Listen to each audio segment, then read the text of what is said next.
Well, I'll be a dadgum son of a gun. 100 serials of classic Doctor Who. What a milestone. It's far from being my 100th review, taking into account various spin-offs and books, but it's still worthy of celebrating. So, what does this 100th serial have in store for us for this occasion? Oh no, a return to Earth? No! Wait, what am I talking about?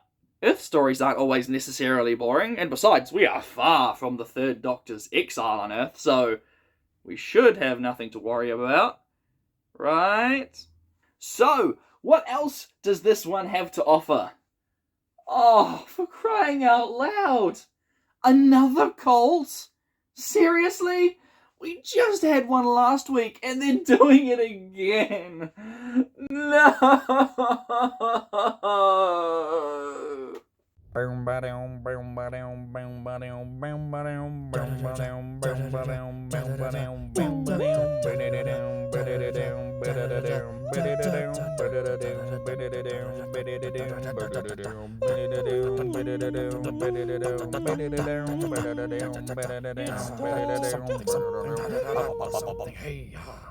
Hey look, actual sunlight for the first time in ages. 1978's The Stones of Blood is the third serial in Season 16, aka The Key to Time. It's a 4-parter, and honestly, this review's gonna be easy because I found this one to be profoundly uninteresting. It was already starting out on the wrong foot by opening with another boring cult doing boring cult things, and it certainly doesn't help that it takes forever to actually go anywhere. By the time something even remotely intriguing shows up, that being the revelation that there's this villainous creature that lives on blood, they then spoil said intrigue when it turns out that there is no creature, just a bunch of sentient rocks.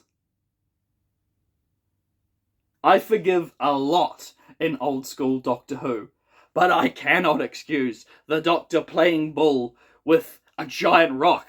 Toto, Toto, hooray! And then a stone pillar just falls off a cliff. I'm not exaggerating either. The Ogre, as they're called, are silicon-based life forms. So yeah, they are literally living stone. Now don't get me wrong, we know that a sentient boulder with a face can be terrifying, but the Ogre certainly aren't. They grunt and slide around, and you could argue they have silly little faces. It is absurd. And sometimes I like a bit of absurdity, but it's gotta be paired with a good, compelling story, which I feel this ain't. Much like The Invisible Enemy, you could probably get away with chucking this one on the telly in the background, because paying attention to it won't help you make a lick of sense out of it. At least The Invisible Enemy had a bit of action and some fun characters. This has neither. Hey. The story, obviously, sees the Doctor, Romana, who's back to normal after being weirdly snooty last week, and K9 returning to Earth to track down the third piece of the Key to Time. No duh. In another example of providing something that comes so close to being interesting, the Doctor mentions something about the third key piece being able to make things look like other things. Transfiguration, if you will. But it is promptly forgotten about until the very end and adds nothing outside of a crappy cliffhanger. Oh, right, cliffhanger. Yeah, nice. I get it. They waste so much time on random subplots that last for a scene or two and just serve to pad out the runtime. Like, poor K9 being disemboweled for about 5 minutes before he's absolutely fine again. Or how about death by rock? That whole scene was quite provocative, very suggestive for old school Doctor Who. Anyway, or how about talking twinkling lights? Wait, what? Yep, the whole cult setup, thankfully, vanishes from the plot once the stones are introduced. But then there's a bird-like creature, but it's not actually a bird. It's a woman, but it's not actually a woman. It's an alien. And then there are these twinkling, talking space lights that put the Doctor on trial, and it's the return of the overly loud sound effect. And what is going on? The Stones of Blood seems content to hop from one obscene thing to another without ever forming solid ideas or displaying any sign of competent storytelling. You know what? I wouldn't be surprised if the writers or one of the creators was zonked out on crack or coming up with an idea like, oh, so there's this cult, right?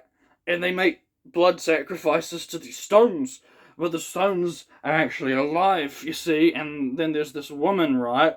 And she's in charge of the stones, but she's not actually a woman. And then there are these sparkly little lights that can talk. And they're like interstellar judge and jury, and they're locked away on this hyperspace shift. Stop.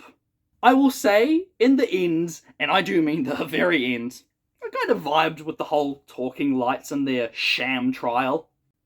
And look, this lady literally teleports between camera shots like we wouldn't notice. But man, could this story have used a rewrite. Focus up, remove needless fluff, give the old lady a bra. And for goodness sake, have some fun! I didn't hate watching it, but I cannot recommend it. Maybe it's one of those serials where it was so insane on my first viewing that I need to come back for a rewatch after the shock has worn off, and then maybe I'll enjoy it more and find something to appreciate about it.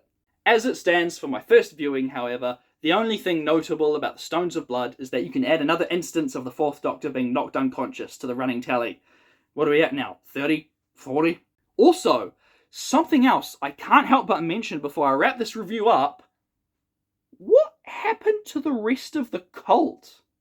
Minor spoiler alert, if you haven't seen this one and you care, but we actually see the main two cult members, presumably the leaders, get killed off in quite a gruesome way. And then we never see the rest of the cult.